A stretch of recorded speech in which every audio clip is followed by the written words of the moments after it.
Before we get started, make sure you subscribe to this channel. That way, when I release more videos like this, you'll get notified. So welcome to the show, Roy. I'm so excited to talk to you.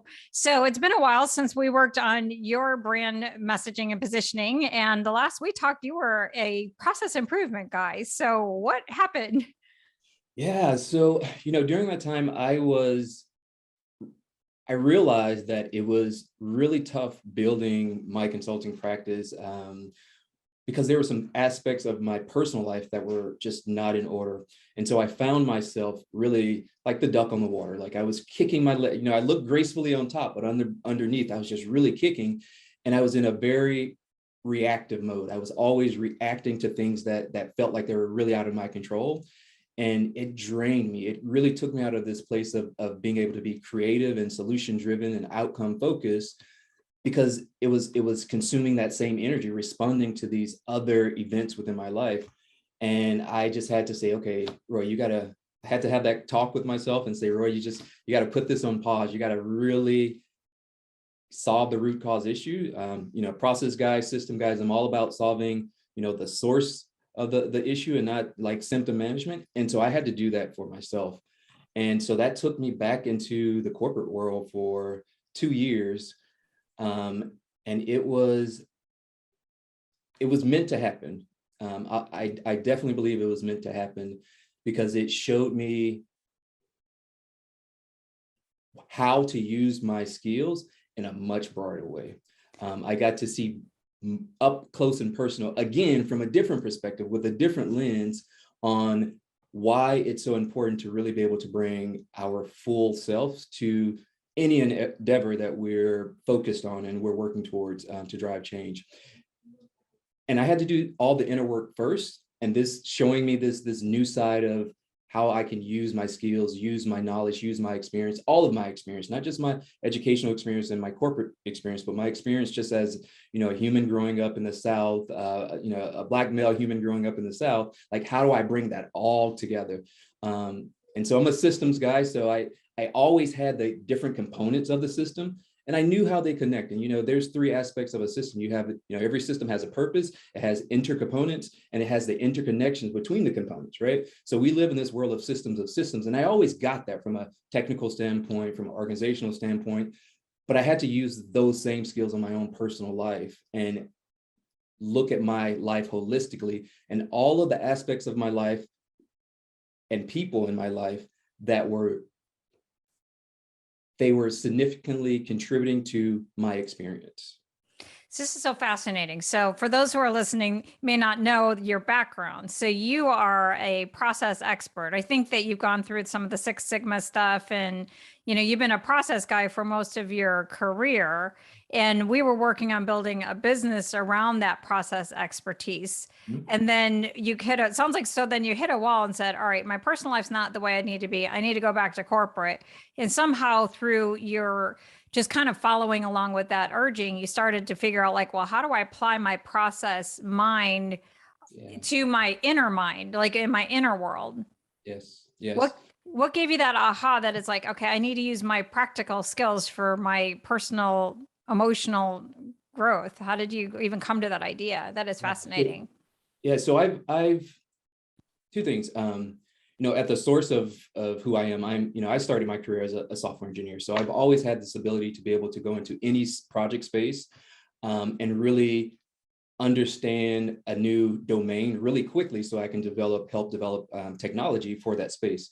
I work with some of the greatest companies. And so I gained these really great skills that I didn't use towards myself. And over 10 years ago, I just had this major life shift. I was, I don't know, probably early 30s or maybe before my 30s, but I went through like this major shift in my life, going through a divorce. And that just really like shook the foundation of who I thought I was. And so I kind of started I'll say my spiritual journey, my professional development journey, personal development journey during that point.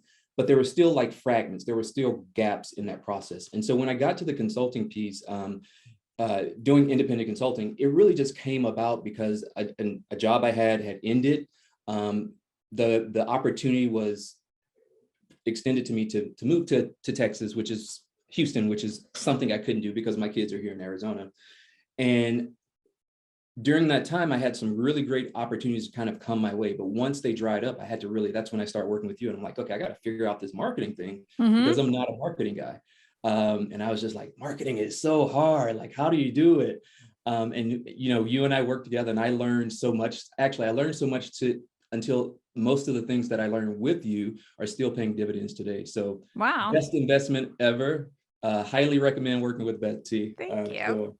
Because it's been so valuable for me. And so I got to this point where I was on this journey of kind of like my spiritual journey, my inner personal journey. And it was like if you know, kind of like the hero's journey, like the first step in a hero's journey, you get the glimpse. Like I kept getting the glimpse, but I never would like go down that path. I was like, I don't know what that's about. And I would just kind of avoid it, right? I'm like, because my identity was so tied into the work I've done as an engineer, as someone who Which is totally normal, by the way. You do know that part of the hero's journey is the call to adventure and the refusal. So just in case you were wondering, that's totally normal. Go on.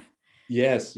And yeah, and so my identity was so tied to that work. I'm like, well, I'm an engineer at heart. I transitioned out of engineering and I start running, and you know, the opportunities before, I was leading strategic initiatives in organizations. So I was used to not only using that engineering experience, but I had elevated it in a way where I had exposure to all areas of the business. I was working with implementing regulatory. I was working with technological upgrades. I was sub-servicing contracts. So working with a lot of aspects of the business. And when I got to consulting, I had this challenge of first honing down back into what's that core expertise, but also having this area of my life that wasn't in order for me to really be able to do that level of analysis that I needed to, and creativity and analysis I needed to really hone in on my message at the time. So it was a lot of stuff going on, and I went back into the corporate world. And when I did that, a lot of things started to click for me. As we talk about systems, whenever there's an issue with a system, you always want to go to like the source of the problem. And when I stood back and I looked at the organization as a system of systems, like every department is a component, the relationships and how things flow, I realized how misaligned the organization was, despite the structure and the layout. But it had this aha, and that thought kind of expanded into looking at the broader world. And from there, I just said, like, if we want to drive true change, we have to change like the smallest basic unit within the system. And that's what led me to coaching and helping individuals really take back their power to move beyond, trauma, anxiety, past experience, diversity, obstacles, what you name it, to really step into who they're really meant to be, really bring all the best of all of them into the world and to what they offer society. So that's what kind of led me to this. So it's kind of a bunch of stuff, but they finally came together. So it seems like it's not that, your ability to be an engineer and your ability to see systems change, but you started to recognize like the system that you wanted to fix. Instead of the external system, it was more the internal system. So it's almost like instead of being an organizational engineer, you're sort of more like now a spiritual engineer. Yeah. It's just in a different way. Is that accurate? That's correct. That is exactly it. So you mentioned something about like growing up in trauma and overcoming trauma, the divorce, being a Black man in the South. Like, how does that influence, the way that you're looking at, the systems that you want to fix or the microsystems you want to fix? Yeah. So for me, I see everything as being interconnected. And so growing up in the South, I have, my father, who struggled with his own mental illness. So that's really one of the things that gives me focus on and drive towards this mental wellness. But I had this experience where front row seat watching my father struggle with his own mental illness. But I also had this experience about the socioeconomic challenges that we also face as well. and it didn't dawn on me until much later in life. As I look back, I look at all these different pieces, and I knew for myself, I was just always the type of kid who was like, man, I want more for myself. And when I looked around, I didn't see those opportunities.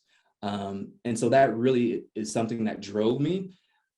But one of the ahas I've had along the way also is a lot of the decisions I made and the choices I made were really driven out of fear, because I didn't want to be stuck in that environment that I saw was restrictive to and missing the goals and the things that I truly wanted for myself.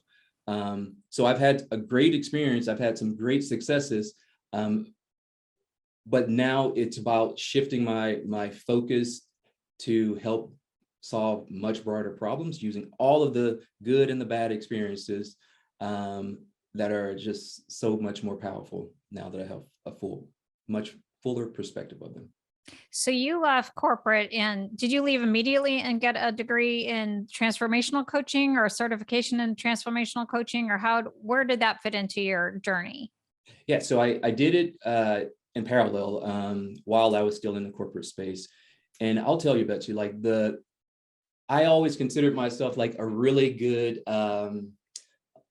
logical and analytical person, but the training I got from there it took my skills to a completely new level.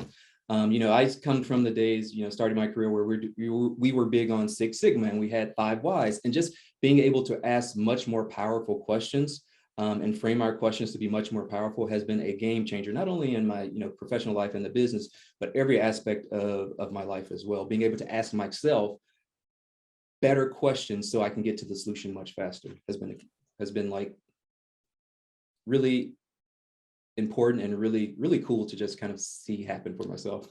So what's an example of a better question? So our better question is always sticking with, Socratic questions. So you want to keep open-ended questions.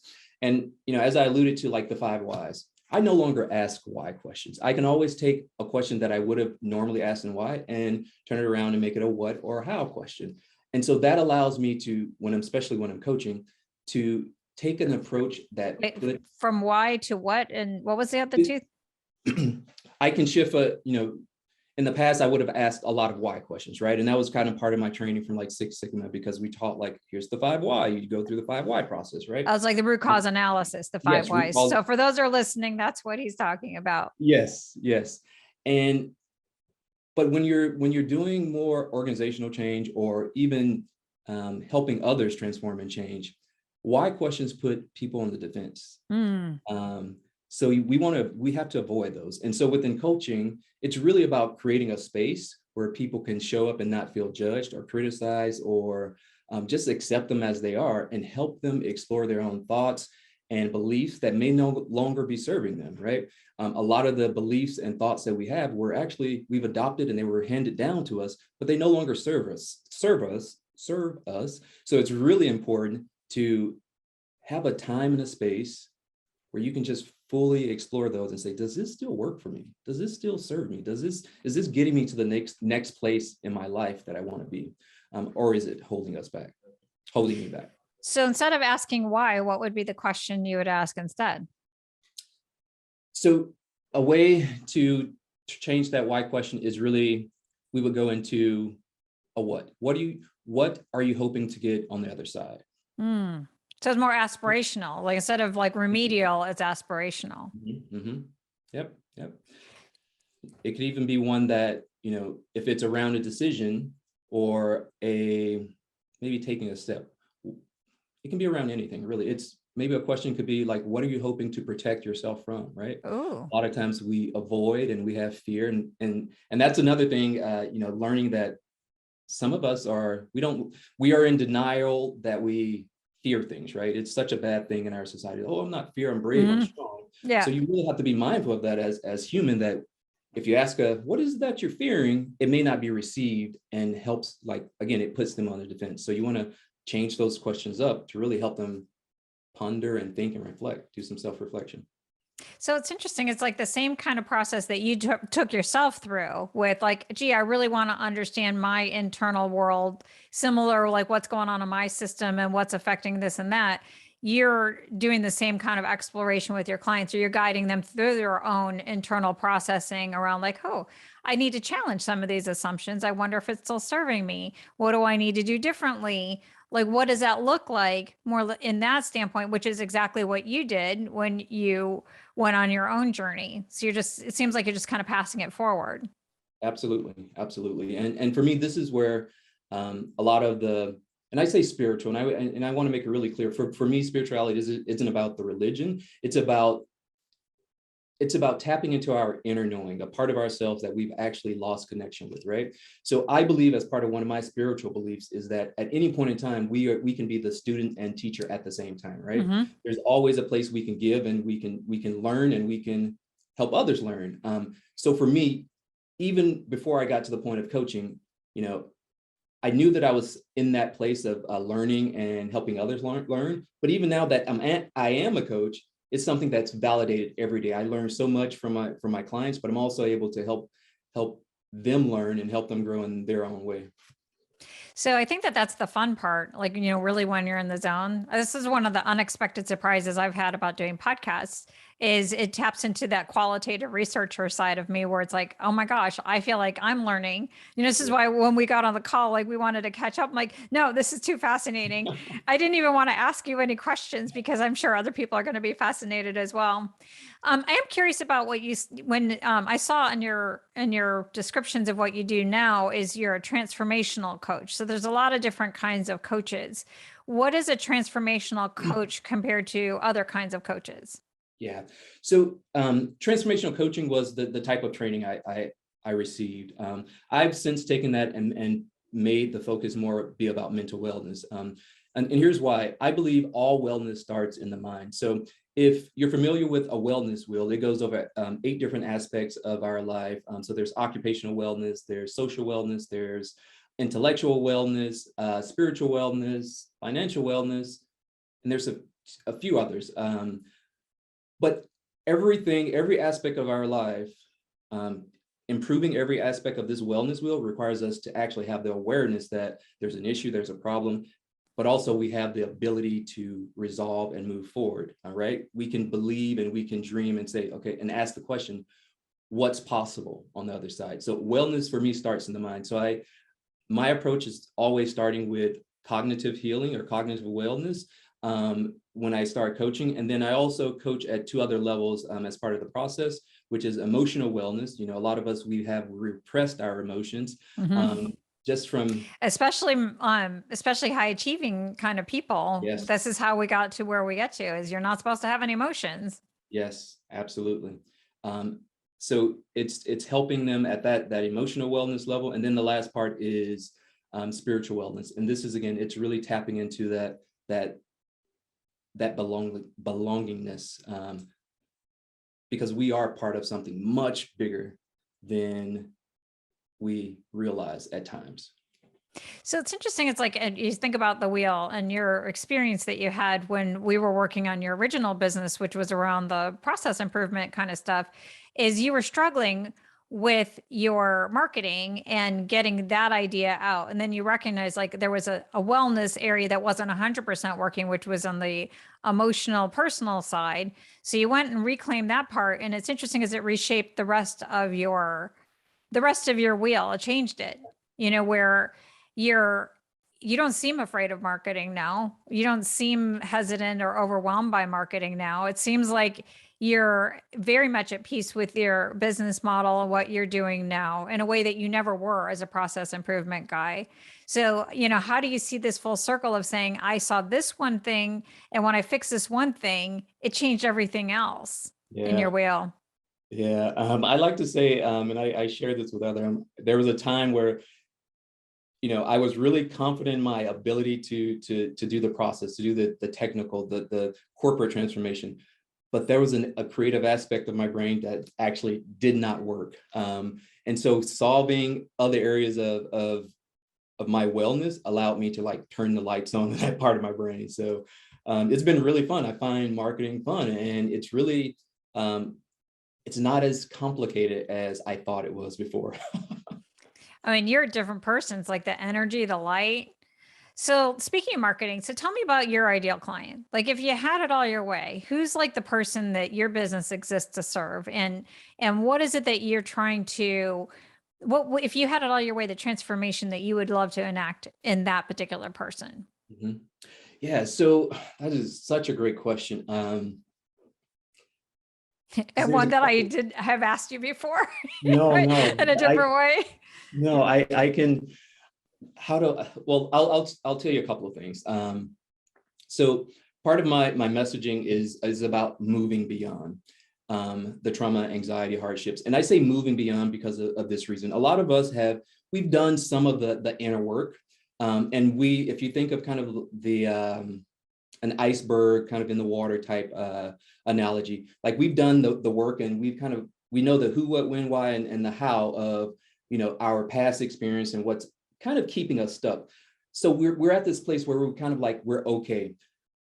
But this is a part to move beyond just being okay. It's to go from like, surviving to thriving, right? And it's about embodying the right lessons and the right beliefs to actually move us forward. So that's a kind of example of, for anyone who resonates with that kind of analogy, that's who I like to work with. Now, the other way I like to describe it, and I like to describe myself as well, because as I came into how much more valuable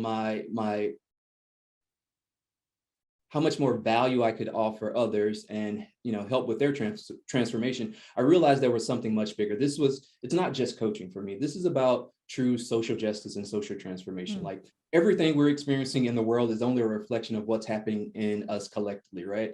And so I like to work with others who can embrace that, but also they may identify with this term, and I call them change makers. They have something in them that's like that little fire, and they just need a little gasoline. So when we Yeah. work together, I'm like, I'm going to pour some gasoline on it as we go through this process, and they step into the world also creating change, even making the world a much better place. So that's what excites me.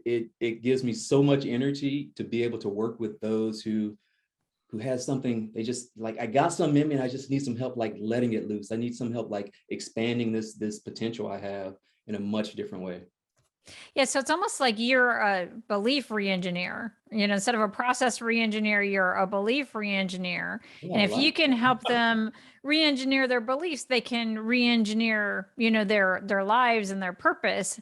And Mhm. then you can create that, re-engineering of social justice Yeah. systems. Because Yes. to me, at the end of the day, social justice is about the systems that are Mhm. in, it's not about emotions and feelings, it's about systems that are Yeah. creating inequities and many other more disastrous than just the economic inequities, but all the inequities. But it's at the system level. So it's like Absolutely. it's like, again, you're going back to the systems and systems, still fixing the Yes. systems, Yes. Yes. That's but it's the definitely a fact. belief system that's your target. Yeah. Absolutely. That is so fascinating. I like that as a brand. You're a belief re-engineer. Yeah, I like that. I never thought of it in that way, but that's it. Um, Changing out those beliefs. It's so important. And it gets me thinking about for many of us too, as we change our beliefs, two things happen. Well, one major thing, right? A lot of us we have high self-esteem, right? So we have high self-confidence. So we know the value of our ability, but we're still struggling with improving our self-esteem, which is, really perceiving the value of ourselves, how we, the value of ourselves, how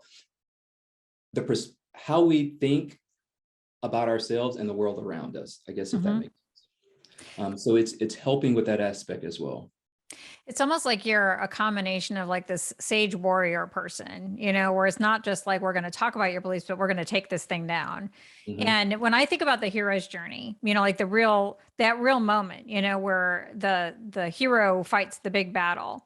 And to me, that big battle is always like what they're most afraid of about themselves. Like it's always that external manifestation of whatever it is, So Luke's biggest fear was Darth Vader, and he never became a Jedi until he faced that fear, and Yes. he faced that mindset. And I think it's all around that story, like you got to be able to take down that core myth.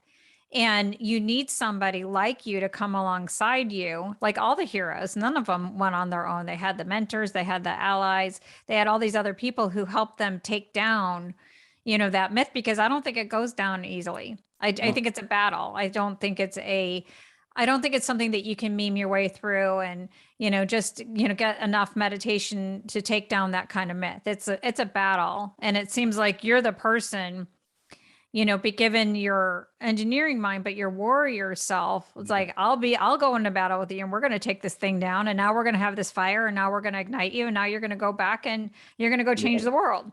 Yes, absolutely. 100%. Love that. That makes a lot of sense. Oh my gosh. So first off, well, how do people get a hold of you? How could they find you? And what will they find when they get on your website? What's your website address and how can people get a hold of you? Yeah, absolutely. So my website is roybellcoaching.com. So they can go there and check out all of my great backstory. I think it's great, but it's interesting backstory, right? You can check out my backstory and also about the coaching, the type of coaching that I offer and the process. Also, if you go to roybellcoaching.com / I actually have a great / mental detox.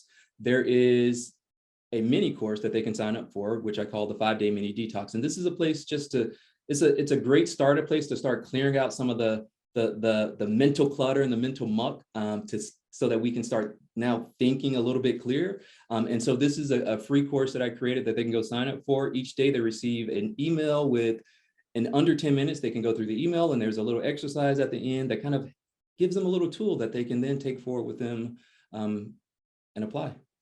That's amazing. Okay, let me ask you this question. I got a couple of wrap-up questions.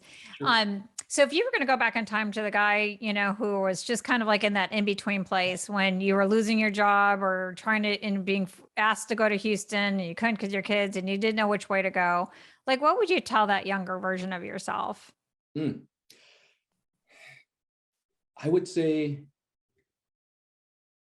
everything works out. Don't worry, everything works out.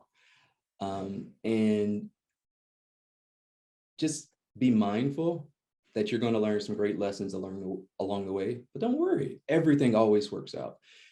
And that's my motto that I would share with myself in the past. And that's my motto today. I wake up happy and joyful and with little stress because I'm like, everything always works out. Why worry? My gosh, you're just like a different person. I just love this so much. It's like you're just so alive. I love this. Is there anything else that you'd want to tell me about your entrepreneurial journey, your healing journey, your spiritual journey? And I just didn't ask you the right question. I would say this. We live in a society where doing it yourself has a badge of honor, right? And we can do it ourselves, but it takes us a long time to maybe go from point A to point B. And don't be afraid to call on help, to bring in someone to help you co-create the future you want to create, right? That is something that I'm really adamant about. It's one of the things that I think I've always had that belief, and it's one of the things that led me to you. And it's one of the things I tell others, we can grow so much faster when we grow together. Don't be afraid to reach out and ask for help. You're not a bother. You're not a nuisance to someone. People love those who take initiative and ask for help. And, there's people like you and I that we enjoy doing this for fun, and we want to see people succeed. So, you can go the DIY route, but why? Why when you can do it so much faster and have fun at the same time? Absolutely. A whole lot more fun. Trying to figure out how to do stuff on your own isn't fun. It's drudgery. And I would probably just add one other thing is every hero has a mentor. None of them go alone. Not one of them go alone. It's not an interesting story of a hero going off into a forest somewhere and just sitting in their own little cabin. They do it with others. So it does make things a lot more exciting. Absolutely. So this is amazing. Thank you so much for being on the show. And I hope we for sure can stay in touch. Absolutely. Thank you so much. Thanks, Betsy.